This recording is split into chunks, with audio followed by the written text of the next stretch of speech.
26 নৱেম্বৰ তাৰিখে পালন কৰা হয় সংবিধান দিৱস। আপোনালোকে যদি সংবিধান দিৱসৰ বিষয়ে জানিব বিচাৰে তেন্তে চাওক আজি মোৰ এই ভিডিঅ'টো।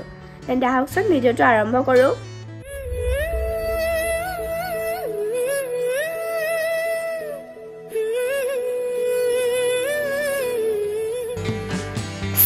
নৱেম্বৰ সংবিধান দিৱস।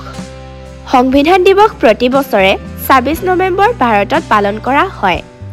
1949 চনৰ 26 নৱেম্বৰ তাৰিখে ভাৰতীয় সংবিধান সভায়ে ভাৰতীয় সংবিধান গৃহীত কৰিছিল আৰু 1950 চনৰ 26 জানুৱাৰী তাৰিখে ই কাৰ্যকৰী হৈছিল।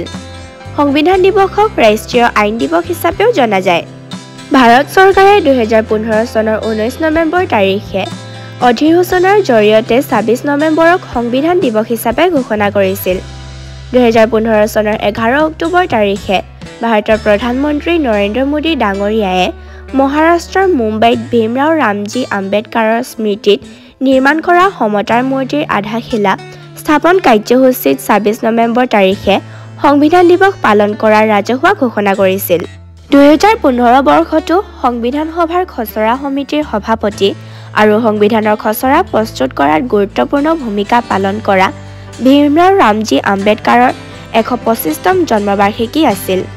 পূৰ্বতে এই দিনা ৰাষ্ট্ৰীয় আইন দিৱস হিচাপে উদযাপন কৰা হৈছিল। 26 নৱেম্বৰক সংবিধানৰ গুৰুত্ব বিস্তাৰ কৰিবলৈ আৰু আম্বেদকাৰৰ চিন্তা আৰু ধাৰণা বিস্তাৰ কৰিবলৈ বাছনি কৰা হৈছিল। ধন্যবাদ।